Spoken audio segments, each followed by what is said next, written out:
रहीम अस्सलाम वालेकुम। I hope you all fine and doing well. Okay, अब हम जो है वो लास्ट में अपनी अब अपनी हम लोग जो है एक्सरसाइज पे पहुंच चुके हैं। हमारी एक्सरसाइज में हमारे पास कितने क्वेश्चंस हैं, हम उनको वन बाय वन जो है वो डिस्कस करेंगे। सबसे पहले हमारे पास जो क्वेश्चन है इस काइंड ऑफ अ रिडल, हमें ये सॉल्व करनी है। ठीक है। In a farm there are some cows and birds. एक फार्म है जिसमें काउज हैं और बर्ड्स हैं। ठीक है। If there are total 35 heads, हमारे पास टोटल जो है वो 35 सर हैं। एंड 110 लेग्स और 110 टांगे हैं। ठीक है। 110 लेग्स हैं और तो हमारे पास कितने बर्ड्स एंड काउज हुए। ओके, हम इस क्वेश्चन को जो है वो ये बहुत ही इजी क्वेश्चन है। ये आप लोग खुद सॉल्व करके इसको जल्दी से मुझे कमेंट बॉक्स में जो है वो आंसर करें, जिसको जिसको ये सॉल्व करना आ जाता है, क्योंकि बहुत सिंपल है। But I will give you hint. मैं आपको हिंट दे देती हूँ कि हमने जो है लेग्स और हेड को लेके हमने काउंट करना है। तो हम लोग यहाँ पे एक रेशो रख लेंगे कि for example 15 cause and 15 birds हैं। देन हम उनको लेग पे जो है वो कितनी लेग्स होती हैं, 4 लेग्स होती हैं, 2 लेग्स होती हैं, तो हम उसे मल्टीप्लाई करके जो है वो हम लोग मल्टीप्लिकेशन करके हम लोग इनको निकाल सकते हैं। ठीक है। हम इनकी एक रेशियो निकाल लेंगे, जिस तरह से हमारे पास हम कह देंगे कि हमारे पास 20 जो हैं वो बर्ड्स हैं और 15 काउज़ हैं, या हमारे पास 20 बर्ड्स हैं और 20 काउज़ हैं। तो इस तरह से हम एक रेशियो निकाल के फिर हम इसको सॉल्व कर सकते हैं। तो इसको आप मुझे जल्दी से सॉल्व करके बताइएगा। ओके, नेक्स्ट हमारा क्वेश्चन है define problem analysis, explain your answer along with an example. Okay, ये हमारे शुरू के जो हमारे स्टेप्स हैं कि प्रॉब्लम को डिफ़ाइन करने के बाद हम लोग प्रॉब्लम को एनालाइज भी करते थे। तो हम ये देख लेते हैं कि ये हमारा आंसर जो है इसका कि हमने किस तरह से इसको राइट करना है, अगर ये आपके पेपर में आता है। क्योंकि क्वेश्चन को जो है वो सबसे पहले हम लोगों ने अंडरस्टैंड करना बहुत इम्पॉर्टेंट है। हमारा पहला जो है वो हमारे फर्स्ट स्टेप में ही मैंने आप लोगों को ये बताया था कि क्वेश्चन अंडरस्टैंडिंग बहुत इम्पॉर्टेंट होती है। अगर क्वेश्चन अंडरस्टैंड नहीं होगा तो हम उसका आंसर जो है वो नहीं कर पाएंगे। ओके, हियर वी गो।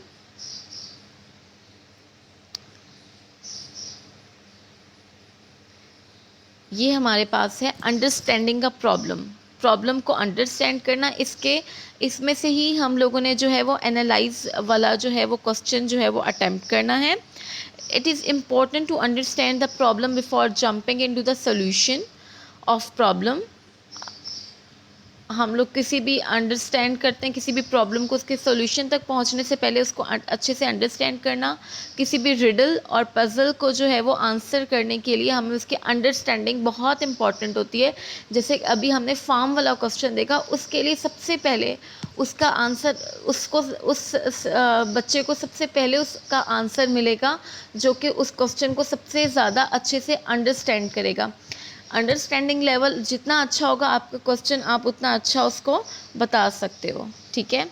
और इसके लिए हम लोगों के पास जो है वो 5 W's होते हैं। प्रॉब्लम एनालिसिस जो है हम यहाँ से देखेंगे। Problem analysis is the process to figure out 5 W's from a problem statement. Problem analysis help to understand a given problem. These are basic elements which lead towards the solution of a given problem. Problem analysis हमारे पास जो है 5 W's हम उसमें use करेंगे। 5 W's मतलब 5 wise, who और when. तो ये 5 कुछ W's हैं। इसमें प्रॉब्लम एनालिसिस में हमारे पास जो है वो हम लोगों ने अंडरस्टैंड करना है अपनी प्रॉब्लम को, और फिर उसके बाद उसके सॉल्यूशन को हम लोगों ने अंडरस्टैंड करना है, उसको हमने सॉल्व करना है। ओके, यहाँ पे हमें एक एग्जांपल दी हुई है। उन्होंने हमें कहा है कि प्रॉब्लम एनालिसिस को डिफ़ाइन करें, तो आप यहाँ से जो है वो प्रॉब्लम एनालिसिस को डिफ़ाइन करेंगे और ये उसकी एग्जांपल देंगे। साथ आप उसके 5 W's भी बताएंगे जो हमारे पास हैं, what, who, why, when, where. ठीक है, ये इस एग्जांपल से रिलेटेड ही हैं, तो ये आप ज़रूर करेंगे। ओके, इसके बाद हम लोगों ने जो है वो आप इसको यहाँ तक कर लेंगे, क्योंकि नेक्स्ट जो है वो हमारे पास प्लानिंग का सोल्यूशन है, तो हम उसको वहीं तक जो है वो उसको महदूद कर लेंगे। ठीक है, ओके। नेक्स्ट जो है वो हमारे पास क्वेश्चन है, define an algorithm and argue on its role and importance in problem solving. अच्छा, अब हमने देखना है एल्गोरिदम का क्या रोल है और जो है वो हम लोग उसको किस तरह से जो है उसकी इम्पोर्टेंस को देखते हैं। ये हमारे बुक में इसकी इम्पोर्टेंस भी दी हुई है और हमें एल्गोरिदम को अच्छे से डिफ़ाइन भी किया हुआ है। तो हम जल्दी से जो है वो अपने एल्गोरिदम की तरफ आते हैं। ये हमारे फ्लो चार्ट्स हैं, ओके। एल्गोरिदम बेसिकली हमारे पास जो है स्टेप बाय स्टेप सॉल्यूशन को सॉल्व करना विद सिंपल इंग्लिश लैंग्वेज। और इसके बाद जो है इसको हम लोगों ने एग्ज़ाम्पल हम लोगों ने यहाँ पे एक रियल लाइफ एग्ज़ाम्पल ली थी। आप लोग किसी भी चीज़ की एग्ज़ाम्पल ले सकते हो रियल लाइफ। वो जो हमने फ़्लो चार्ट में shoe wearing, shoe and socks wearing वाली एग्ज़ाम्पल की थी, वो भी आप अपनी तरफ से एल्गोरिदम में राइट कर सकते हैं। एल्गोरिदम लिखने का कोई हार्ड एंड फास्ट रूल नहीं होता, स्टेप बाय स्टेप आप इसको लिखते हो, साथ आप स्टेप मेंशन करते हो। ठीक है, और इसका अब हम लोग जो है वो यहाँ तक हम लोग इसको देख लेंगे, यहाँ एग्ज़ाम्पल भी साथ कर लेंगे, डिफ़ाइन कर लेंगे एल्गोरिदम, उसके साथ इसकी एग्ज़ाम्पल हम यहाँ तक डिफ़ाइन कर लेंगे।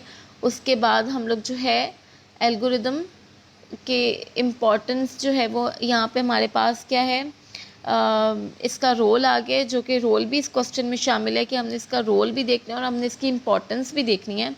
तो हम यहाँ पे देख लेंगे कि हमारे पास जो है इसका बहुत ही वाइटल रोल प्ले करता है। इसमें हम स्टेप बाय स्टेप जो है वो प्रॉब्लम को सॉल्व करते हैं और हम किस तरह से सबसे पहले प्रॉब्लम को फ्लो चार्ट और एल्गोरिदम और फिर कंप्यूटर प्रोग्राम में कन्वर्ट करते हैं, हम ये पढ़ चुके हैं। ठीक है, ये हमारे पास जो है इसकी फॉर्मूलेशन थी। तो अब हम जो है वो देखेंगे कि क्या हमारे पास जो है एल्गोरिदम की जो हमारे पास इम्पोर्टेंस है वो हम कहाँ से करेंगे। वैसे तो आपको ये रोल में ही जो है वो इसकी इम्पोर्टेंस इन्होंने बता दी है, क्योंकि रोल और जो इम्पोर्टेंस है वो हम एक साथ ही इसको हम लोग एक ही उसमें कंसिडर करेंगे। नेक्स्ट क्वेश्चन पे आ जाते हैं हम लोग। नेक्स्ट क्वेश्चन देख लेते हैं हमारा क्या है।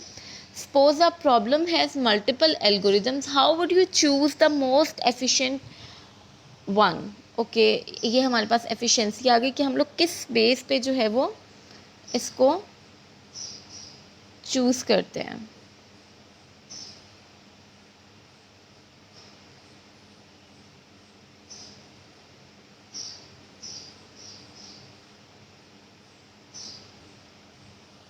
Okay, efficiency of algorithms, there can be more than one algorithms. Obvious सी बात है, मैंने आपको पहले भी बताया था, ये बहुत ही ऑब्वियस है कि हमारे पास एक सोल्यूशन नहीं होता, हमारे पास मल्टीपल सोल्यूशंस होते हैं। किसी भी जगह पहुंचने के किसी भी रास्ते बहुत सारे होते हैं, एक ही प्रॉब्लम को सॉल्व करने के बहुत सारे वेज होते हैं, लेकिन हम जो सिलेक्ट करते हैं, हम किन बेसिस पे सिलेक्ट करते हैं, हम एफिशिएंसी हमें एल्गोरिदम की कैसे पता चलती है, मैंने आपको बता चुकी थी, नंबर ऑफ़ स्टेप्स पे पता चलती है और वो कितनी स्पेस ले रहे हैं, हमें उससे पता चलता है कि हमारा एल्गोरिदम जो है वो कितना इम्पोर्टेंट है।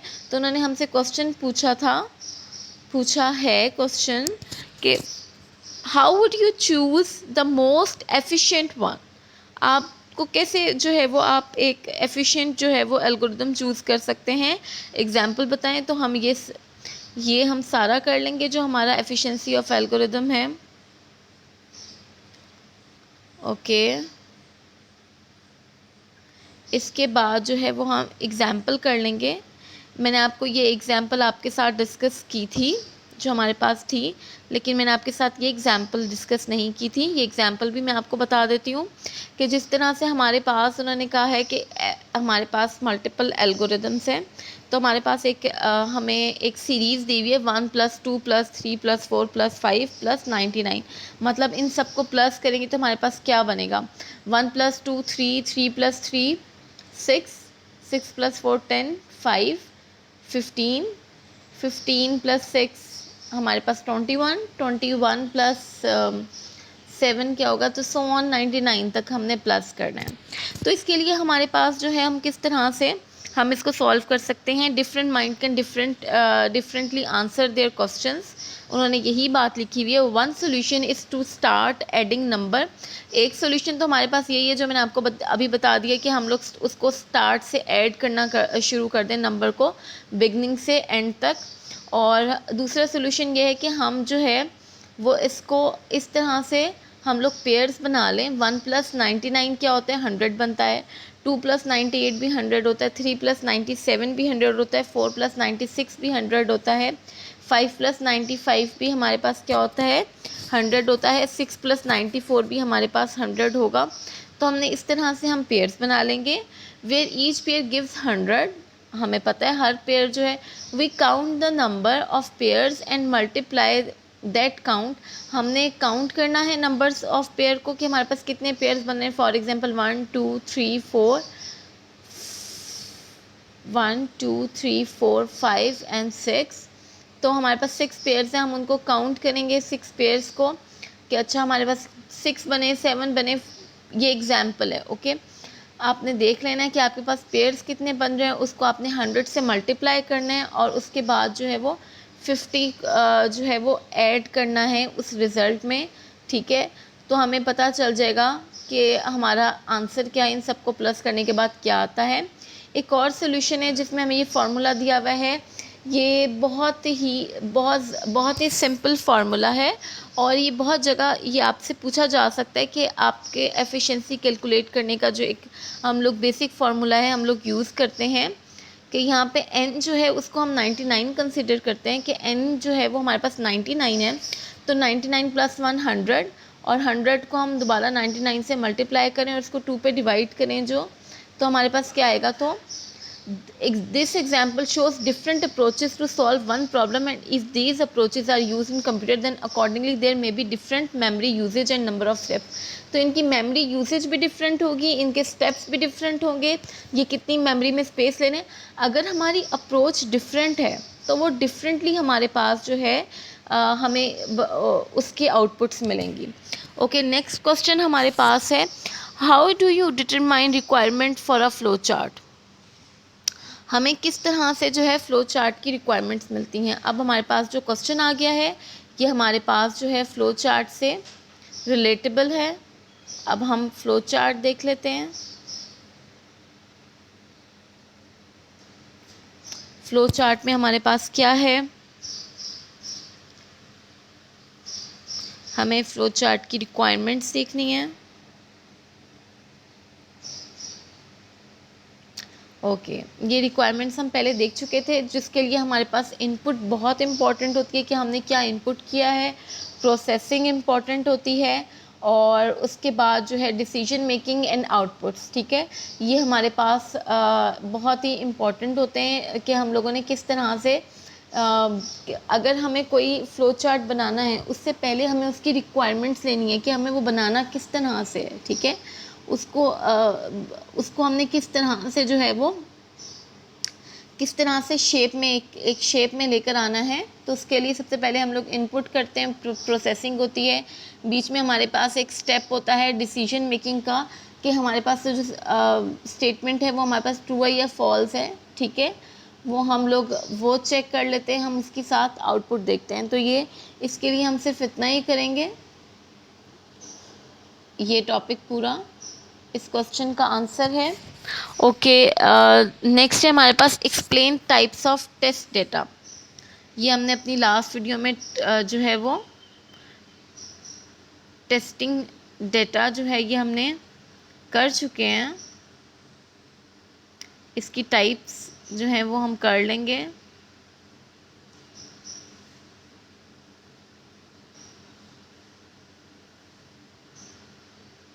Okay, these are the algorithms, efficiency, flowchart. Okay, advantages, disadvantages is also very important. दो आपकी जो है वो एक्सरसाइज में ये नहीं है लेकिन ये बहुत इम्पोर्टेंट है। Okay we are finding. ये हमारे पास टेस्ट डेटा आ गया। इसमें से हमने इसकी जो है वो टाइप्स जो है वो करनी है। These are the types of test data: valid test data, invalid test data।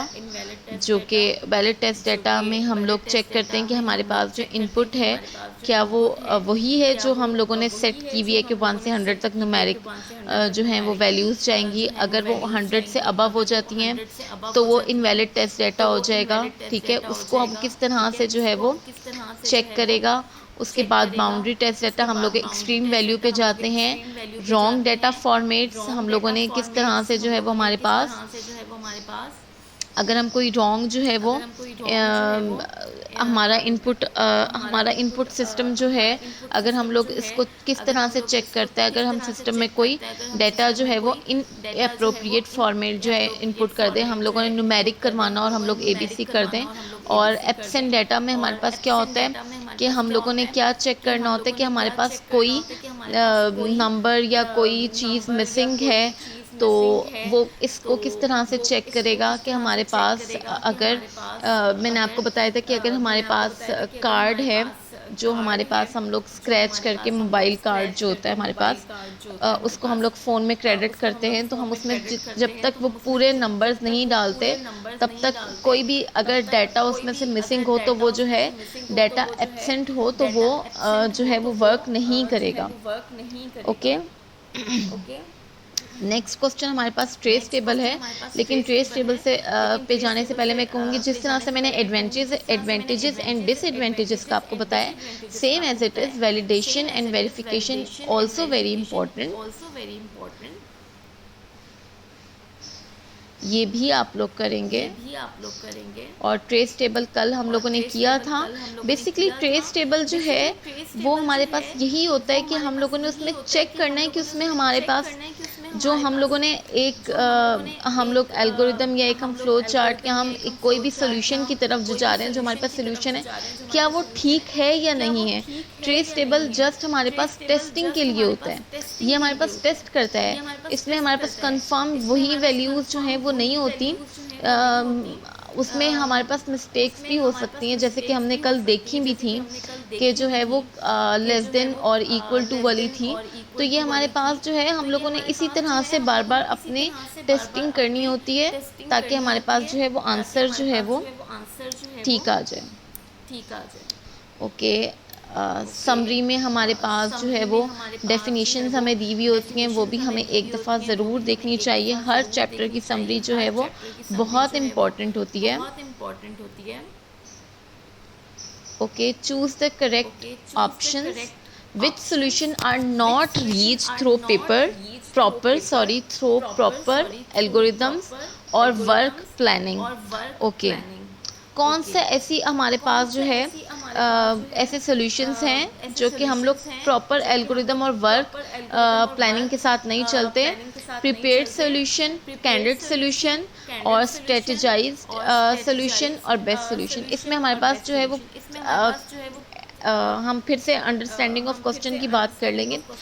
बात ये कि वो हमसे पूछ रहे कि क्या जो है वो ऐसी क्या चीज़ है जिसके अंदर हम लोग एल्गोरिदम और प्रॉपर प्लानिंग नहीं करते। वो हमारे पास कैंडिडेट सोल्यूशन होता है जो कि हमें स्पॉन्टेनियसली हमें आता है समझ, मतलब अचानक से। ठीक है, वो एक कैंडिडेट होता है, ठीक है, जो हमने प्लान नहीं किया हुआ होता। Dash is a graphical representation of N algorithm. वो हमारे पास क्या है, ग्राफिकल रिप्रेजेंटेशन ऑफ एल्गोरिदम जो है वो हमारे पास फ्लो चार्ट होता है जिसमें हम लोग ग्राफिकली रिप्रेजेंट करते हैं डाटा को। Which symbol of flowchart is used either start or end of the flowchart? तो it's terminal।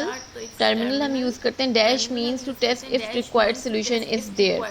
okay, verification means to test if the required solution is there। ठीक है, verification हम लोग जो है verification करें, अगर हमारे पास वो solution मौजूद होगा तो ही हम उसकी verification करेंगे।